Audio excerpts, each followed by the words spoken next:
Bienvenue dans cette édition du journal sur FM Télévision, une édition consacrée à la rétrospective de la semaine. Mesdames et messieurs, bonsoir. Nous allons ouvrir ce journal avec la réunion des crises présidée le lundi à la Cité de l'Union africaine par les présidents de la République Félix-Antoine Tshisekedi Tshilombo, une rencontre à laquelle les membres du gouvernement et les présidents de 2 chambres du Parlement ont pris part.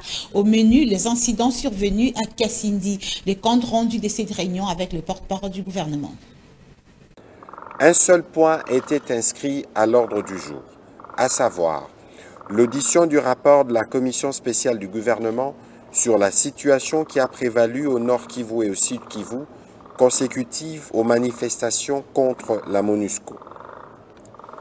Elle avait pour mission de faire l'évaluation générale de la situation, en faire le bilan et ensuite apporter les réconforts et les soutiens du gouvernement aux populations qui ont été directement touchées par ces événements malheureux.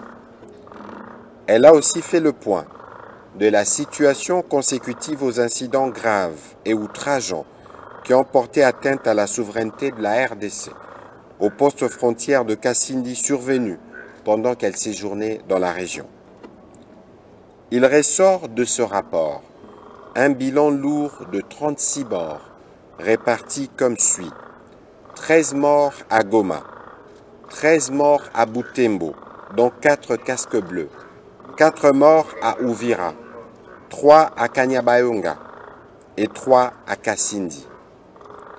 Il a aussi été dénombré près de 170 blessés.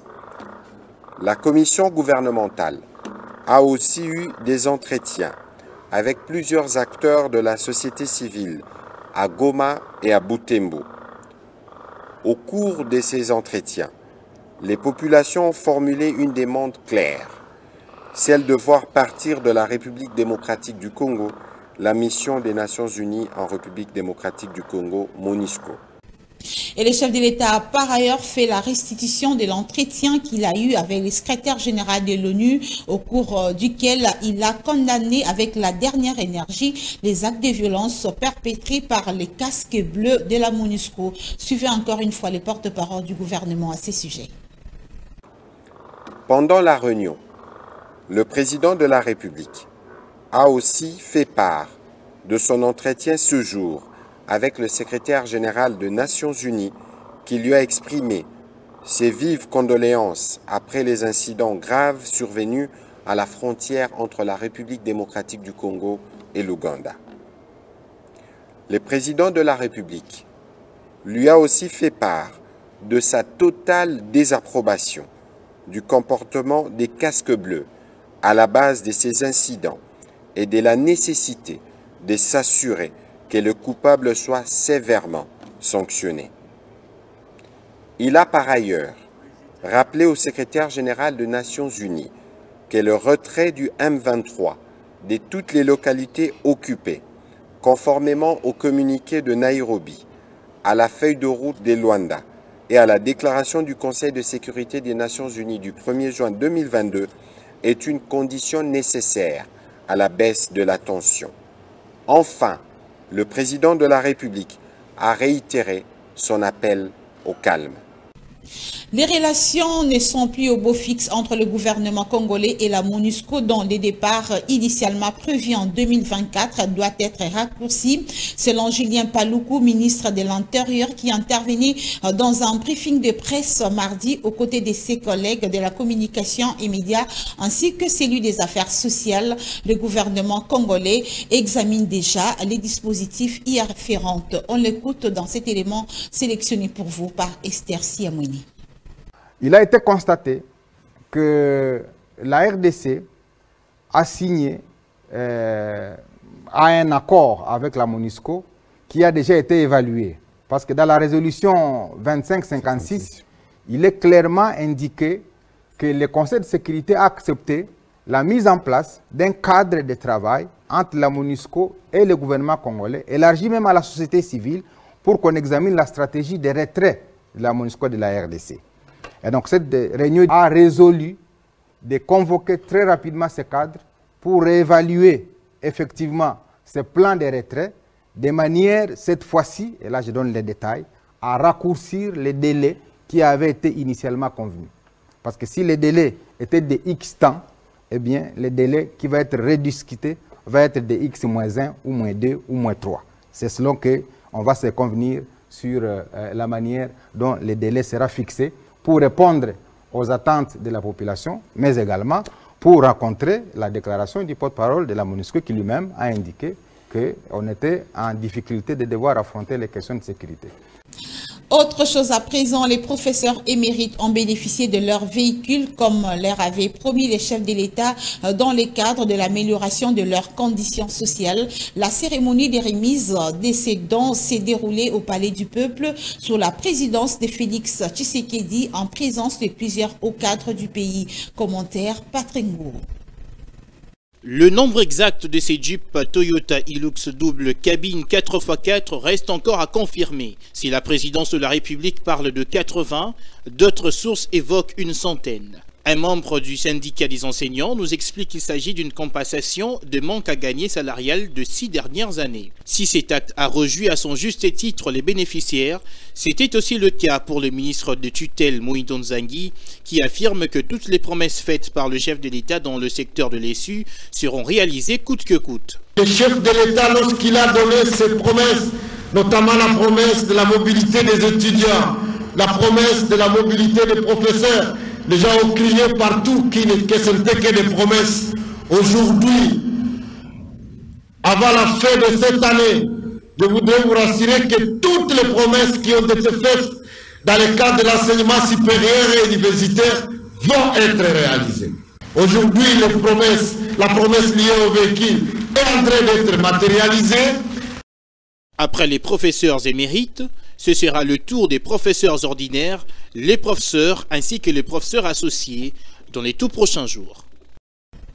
Et pendant ces temps, les professeurs affiliés à l'APIKIN veulent à tout prix le départ de Moïse Nzangi de la tête du ministère de l'Enseignement supérieur et universitaire. C'est ce que nous renseigne Esther Siamouni dans ce reportage. Cette annonce a été faite dans un document adressé au gouverneur de Kinshasa. La PUKIN ne se calme pas malgré la remise des véhicules aux professeurs émérites. Dans la rue, il est prévu une délégation de 200 professeurs d'université. Comme itinéraire, les professeurs de l'UNIKIN se réuniront à 11 h à la place des évolués pour se diriger vers le Palais de la Nation où ils vont déposer une pétition adressée au président de la République sollicitant la révocation de Moïse Nzangi. Réunis le 30 juillet dernier en assemblée extraordinaire, le professeur de l'UNIKIN avait examiné le niveau d'exécution des accords signés entre le gouvernement et le réseau des associations de professeurs des universités du Congo, RAPUCO. À en croire un communiqué de presse, la PUKIN avait accusé le gouvernement de mauvaise foi tout en pointant du doigt le ministre de l'ESU, Moïse Nzangi, de bloquer les dossiers relatifs à la remise des véhicules des professeurs. Le professeur de l'UNIKIN avait constaté par ailleurs que Moïse Nzangi ne veut pas convoquer la réunion d'évaluation de l'accord des Bibois signé au mois d'avril dernier avec le gouvernement. Et face à cette situation, la PUKIN avait décrété l'arrêt immédiat de toutes les activités académiques. Grève dans les hôpitaux publics de la République démocratique du Congo. Les médecins affiliés au SINAMED et au SILICO ont radicalisé depuis lundi 1er août leur mouvement de grève. Ces spécialistes en santé promettent par ailleurs de multiplier les actions de protestation jusqu'à obtenir gain de cause. Les causes de ces mouvements de grève ont été énumérées ici par le docteur Bob Mungobo, l'un des revendicateurs. Ils se sont décidés de corser leur mouvement de grève avec la formule « hôpitaux sans médecins ». C'est là pour exciter leurs partenaires qui est le gouvernement à résoudre leurs préoccupations qui sont... Nous revendiquons que le gouvernement puisse être concret avec ses promesses en fait, puisse réaliser ses promesses qui nous avaient depuis le 3 août 2021 avec les deux syndicats, il y avait SIMECO et SINAMED. Ils avaient conclu certains accords pour le bien-être des médecins, le logement, le transport, notre prime, la majoration de la prime et tout le bien-être des médecins. C'est ce que nous sommes en train de revendiquer en fait.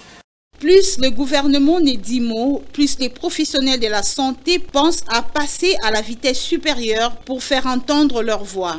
Nous, on est de la SILIMED, on est vraiment en grève, on a radicalisé l'hôpital sans médecin. parce que le gouvernement n'est pas de bonne foi. Le gouvernement ne veut pas réaliser ses promesses. C'est pourquoi on a dit, coûte que coûte, on doit aller avec le gouvernement jusqu'au... Sans se voiler la face, ces médecins affiliés au Sinamed et Silico ne comptent pas lâcher prise si le gouvernement ne réagit pas, a dit le docteur Bob Mungobo. Le gouvernement nous avait demandé de surseoir pendant 30 jours la radicalisation, mais on a estimé dans nos différents secteurs, dans nos différentes associations que ça n'en valait pas la peine parce que ce n'est pas la première fois. Ce sont des manœuvres dilatoires que sait faire le gouvernement pour essayer de gagner le temps, qui n'a pas cette volonté-là de bien faire les choses, de prendre en considération les médecins comme les médecins sont pris ailleurs. Vous savez que dans tous les autres pays, on peut citer l'Afrique du Sud, même les Tanzanie, même l'Éthiopie, les médecins sont très bien rémunérés, très bien considérés. Ce n'est qu'ici en RDC où il y a une négligence des médecins, c'est pourquoi nous allons continuer. Pour la raison, nous allons continuer. Plus d'un mois et demi de grève avec près d'une semaine des hôpitaux sans médecins, les Sinamed et Silico ne jurent que sur la réponse à l'ère desiderata.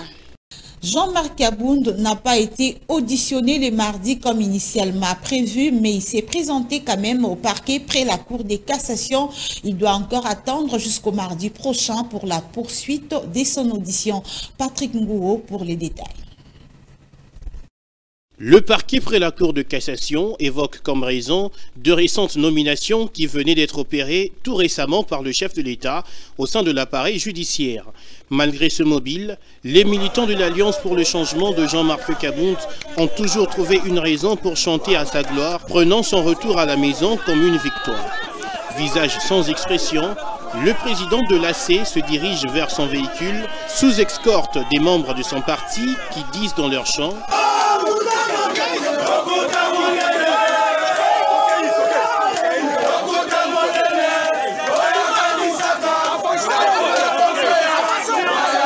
Cela dit, c'est à la 8e, soit le mardi 9 août prochain, que l'audience va se poursuivre. Cependant, dans le camp de Jean-Marc Kabound, qui est soutenu par d'autres politiques, dont Mike Moukebaï, l'on continue d'affirmer que leur leader est blanc comme neige. Il n'a fait que dénoncer ce qui se passe au pays, ont dit les membres de sa famille politique. L'ancien président ad intérim de l'UDPS est accusé d'outrage au chef de l'État. Cette accusation du parquet général près la Cour de cassation fait allusion à sa conférence de presse tenue le lundi 18 juillet dernier, où il qualifiait le régime Tshisekedi des jouisseurs. Entre-temps, l'ancien premier vice-président de l'Assemblée nationale est toujours couvert de ses immunités. Sur le plan de droit, il ne risque pas de faire objet d'un mandat d'arrêt provisoire pendant la période d'audition. Jean-Marc Kabound était également convoqué le jeudi devant le bureau de l'Assemblée nationale pour être auditionné avant l'autorisation ou non de la levée de ses immunités. Le président de l'Alliance pour les changements ne s'y est pas rendu, mais à la place, il a saisi le bureau par une lettre pour faire valoir un vice des procédures. Esther Siamouni. Dans ces documents, Kabound s'est voulu un enseignant du droit constitutionnel et Christophe Mbosso est appelé tout simplement à surseoir à cette démarche jusqu'à la clôture de l'instruction judiciaire du dossier. Comment le procureur général qui m'a entendu est dans la procédure d'instruction le 28 juillet 2022 et sur base du réquisitoire du 26 juillet et m'a reconvoqué le 9 août 2022, pouvait-il vous saisir pour demander l'autorisation de poursuite et de la levée de mes immunités et par son réquisitoire du 29 juillet 2022, soit un jour après ma première comparution, alors que l'instruction du dossier est en cours, si on s'en tient au mandat de comparution émis le 2 août 2022. C'est demande le président de l'Alliance pour le changement qui aimerait avoir un dossier équitable. Et dans sa lettre, l'ancien premier vice-président de la Chambre basse du Parlement s'est insurgé également du fait qu'il ne lui a pas été réservé en copie de la décision du bureau de l'Assemblée nationale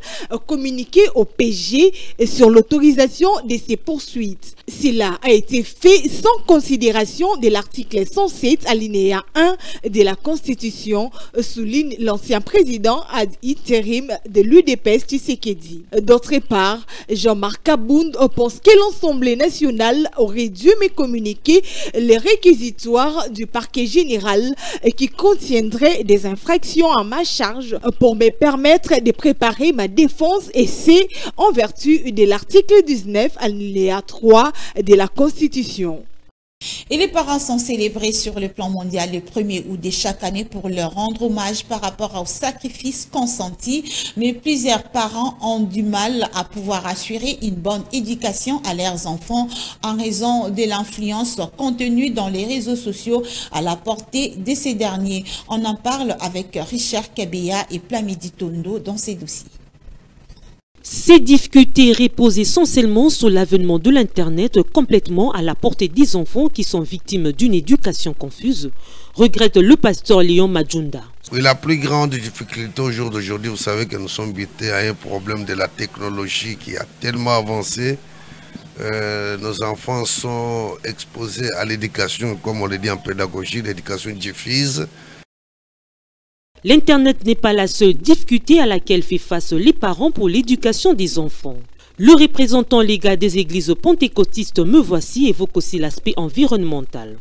C'est la plus grande difficulté des enfants subissent certaines influences, une éducation qui n'est pas de la maison de leurs parents, mais de l'extérieur. Alors nous devons toutefois veiller, savoir avec qui votre enfant se fait accompagner, il se fait entourer de qui, quel est son environnement.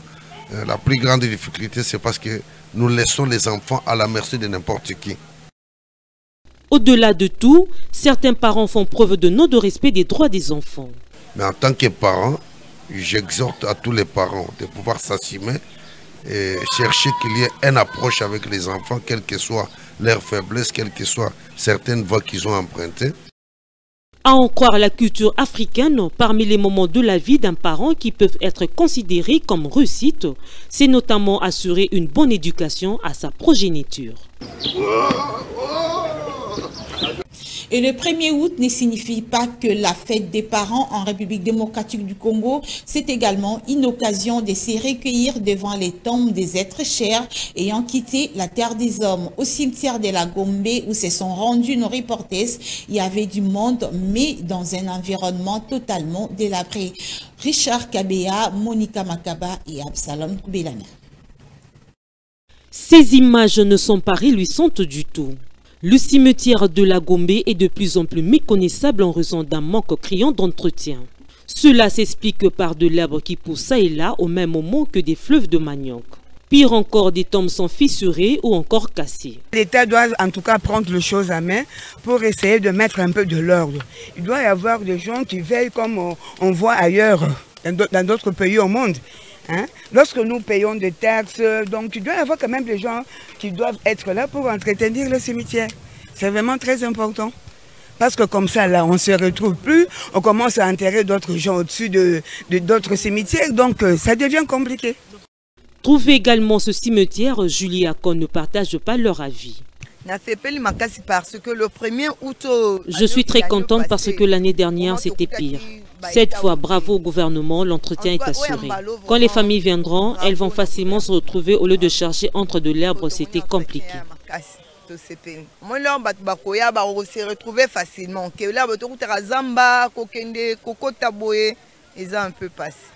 Les cimetières n'étaient pas seulement un lieu de recueillement ce lundi. Au-delà de ceux qui s'y sont rendus pour entretenir les sépultures de leurs proches, il y a de ceux qui en ont profité pour faire un peu de commerce. Changeons de chapitre à présent, les élections en République démocratique du Congo et les processus de rapatriement des réfugiés congolais vivant en Afrique du Sud. Voilà les deux sujets qui étaient au centre des discussions entre la Commission d'intégrité et médiation électorale CIME et la délégation des religieux sud-africains. Cadre choisi la salle des conférences de cette institution à la Gombe. Reportage. Face à la commission d'intégrité et médiation électorale, les religieux sud-africains représentant la religion pour la paix ont partagé leur expérience dans l'accompagnement du processus électoral. L'implication de l'Église dans les dix processus s'avère indispensable, a indiqué le bishop Mike, directeur des affaires écuméniques de l'Église méthodiste et vice-président de la religion pour la paix en Afrique du Sud. Yes, it's to continue to foster good relationships between the churches in South Africa and the interreligious community in the Congo. C'est dans le cadre de la construction ou du renforcement de relations entre la communauté religieuse en Afrique du Sud et les confessions religieuses en République démocratique du Congo. C'est aussi une rencontre des leçons partagées des deux côtés pour voir comment nous pouvons ramener l'unité et la paix dans notre continent africain. Parce que comme vous savez, tout ce qui se passe au Congo a un effet sur l'Afrique du Sud aussi. S'il y a paix au Congo, la paix va prévaloir dans toute l'Afrique et dans tout le continent. Alors nous sommes ici pour travailler ensemble, mais aussi pour apprendre des expériences des uns et des autres. Et nous avions eu des échanges autour du rôle de la communauté religieuse ici dans les élections, et nous avons compris que cela est très encourageant. Et nous sommes disposés de continuer cette collaboration et apporter toute assistance nécessaire.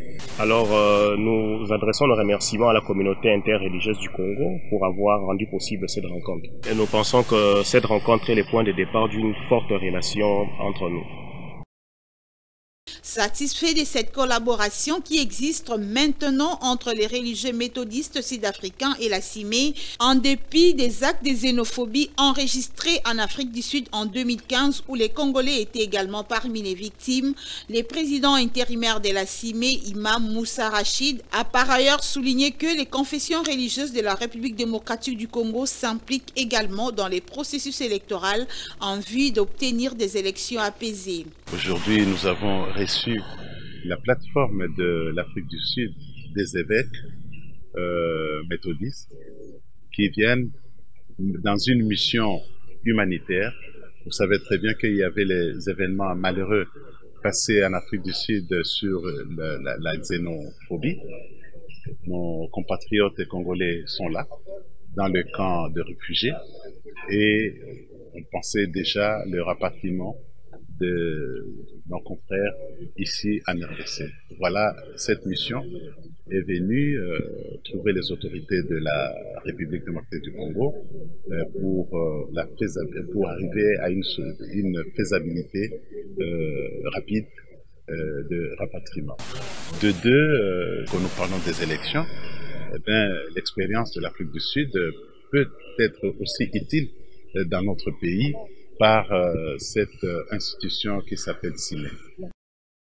L'honorable Mangele Silubasa, chef de la confession religieuse Bangunza PV à Longo, salue le mea culpa de l'Afrique du Sud suite aux actes de xénophobie. Yaliboso bayele makambo etali paso yo ba sud-africain ba monisaki biso ba congolais ba betaka biso boyebi mayo elekaka na Afrique du Sud ba eko sengela ngo pardon pa na biso ba chef ba confession religieuse. Yami bale ba yili makambo etali maponani. Pena maemanso to sololi na bango totalisi bango biso ba chef ba confession religieuse etumba na biso ezali nde bayi politique bayi gouvernement bayi o baze ko sala mae nyonso po élection sala na mboka na biso na kimia etumba na biso atanke ba chef ba confession religieuse tozali kobunda pote bo moko ezala pe maponami esalama pe kimia ezala na mboka boyokani ezala. Après échange, les religieux sud-africains et congolais ont trouvé la nécessité d'établir ensemble un cadre de collaboration dans les domaines de la médiation et de l'observation électorale. Santé à présent, nous sommes en pleine semaine mondiale de l'allaitement maternel initiée depuis août 1990 en Italie pour soutenir, encourager et protéger l'allaitement maternel, gage de la bonne croissance des enfants. Mais seulement un constat malheureux se dégage. Certaines femmes ne veulent pas donner le lait maternel à leurs nourrissons pour prévenir la forme de leur sein. On en parle dans ce reportage de Richard Kabeya et Plamidi Tondo. Le lait maternel contient plusieurs protéines très utiles pour la bonne croissance d'un nouveau-né, à en croire le docteur Arsène Cailly, médecin directeur du centre hospitalier Nouvelle Vie. D'abord, il faut savoir que le lait maternel procure bien de bienfaits. entre autres une relation spéciale entre la mère et l'enfant. Le lait maternel permet d'établir ce lien-là entre la mère et l'enfant. Le lait maternel n'est pas payant. Toutes les mamans, en tout cas, de bonne constitution, peuvent fournir le lait maternel quand elles accouchent. Du point de vue santé et psychologie, un nourrisson alimenté par le lait maternel est très dynamique et très intelligent par rapport à celui nourri du lait artificiel, dit son collègue le docteur Kevin Gamani. Du point de vue santé, un bébé ou un nouveau-né nourri qu'avec le lait maternel, comme on vous a dit, dans le lait maternel, nous avons tout. Nous avons des lipides, nous avons des minéraux, nous avons des glucides, nous avons de l'eau. C'était par rapport à sa santé en fait. Par rapport à la santé psychologique, déjà la médecine prouve qu'un nouveau-né ou un bébé nourri par le lait maternel a une compréhension facile. Certaines personnes disent même qu'ils sont plus intelligents que les bébés qui n'ont pas été nourris avec le lait maternel. Il faut noter que l'Organisation mondiale de la santé recommande aux mères du monde entier l'allaitement exclusif de leurs nourrissons pendant les 6 premiers mois de façon à leur garantir une croissance, un développement et une santé de qualité optimale. Un mot sur la société. Dans le cadre de sa vision humanitaire, la Fondation Maloua a visité le dimanche dernier l'ONG Union pour le bien-être social située à Bibois. Nous sommes là dans la commune de Lanceler. Reportage. Comme de coutume, Maître Maloua Billy Cléophas, président de la Fondation Maloua, a une fois de plus réagi à une sollicitation de l'ONG Union pour le bien-être social, une association qui a déjà franchi le premier pas, mais butée par les difficultés pour franchir le deuxième et puis avancer. Arrivé sur place à la cité Bibois dans la commune de Lancelé, la délégation de la Fondation Maloua, conduite par Maître Maloua Billy Cléophas, a d'abord visité le centre de santé Saint-Timothée. De la réception en passant par la salle d'accouchement, puis la salle des malades et la maternité pour enfin chuter au laboratoire, le constat est amer car les difficultés sont énormes. Vu que nous sommes des corps médicaux, vu difficulté, impossibilité, il y a matériel, impossibilité, il y a situation moussoussou et nous permettre de faire face à soins de santé appropriés. Les doléances venaient de tous les sens. Sur place, Maître Maloua Billy Cléophas, l'homme de la charité et de la compassion, a réglé certaines situations des internés trouvés dans ces centres. Donc,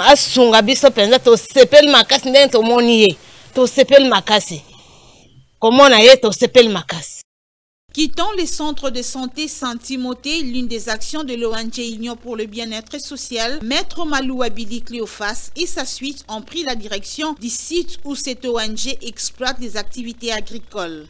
À en croire ses maraîchères, la force et la volonté de travailler y sont, mais le manque d'intrants agricoles constitue pour eux le principal handicap.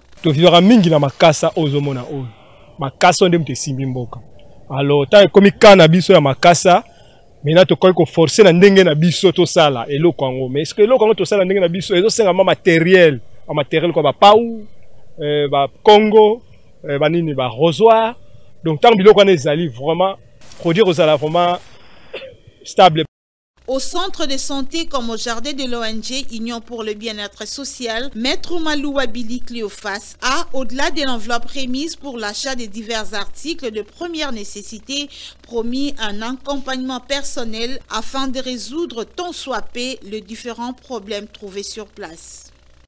Sport à présent, Barthélémy Nganchono s'engage officiellement avec le Daring Club Motema Pembe au poste d'entraîneur pour les prochaines saisons. Aussitôt arrivé à Kinshasa, le technicien brazzavillois a été reçu par les managers du club pour officialiser son contrat. Lionel Ngolo. Après avoir trouvé un accord avec les clubs verts et blonds de la capitale, l'entraîneur brazzavillois Barthélémy Nganchono a été reçu par le manager général de l'équipe pour officialiser son nouveau poste d'entraîneur du Daring Club Motema Pembe. Au sorti de leurs échanges, le technicien brazzavillois a fait savoir sa mission d'accompagner le projet du nouveau président du club. Je suis là pour emmener le président à réussir son projet. Je sais que c'est pas facile parce que nous savons tous, et depuis Brazzaville, j'ai les échos du Daring Club. Ils ont mal terminé la saison, donc c'est un chantier. Si on peut dire, l'équipe était dans la rue même du côté responsable. Dieu merci que le président est arrivé pour essayer un peu de mettre de l'ordre. Pour Barthélémy Ngassono, remonter l'équipe passerait par un travail avec assiduité et c'est une affaire de tous. C'est pas facile pour moi, comme je l'ai dit, mais on va se mettre au travail, tous. Nous allons faire de telle sorte que ce n'est pas l'affaire de l'entraîneur seul, mais c'est l'affaire de tout le monde, dirigeants, entraîneurs, joueurs, voilà. Un moment qui coïncide avec la reprise des entraînements du club qui est engagé aux interclubs de la cave qui vise à aller le plus loin possible. Et voilà, mesdames et messieurs, c'est donc la fin de cette édition du journal sur FM Télévision, une édition consacrée essentiellement à la rétrospective de la semaine. Et si vous avez aimé, dites merci à l'équipe technique Enoch Mafuta, Gaylor Mouya, le nouveau directeur technique, Florent Okita et Daniel Dacruz qui ont assuré la technique de cette édition du journal. Merci aussi à vous de l'avoir suivi.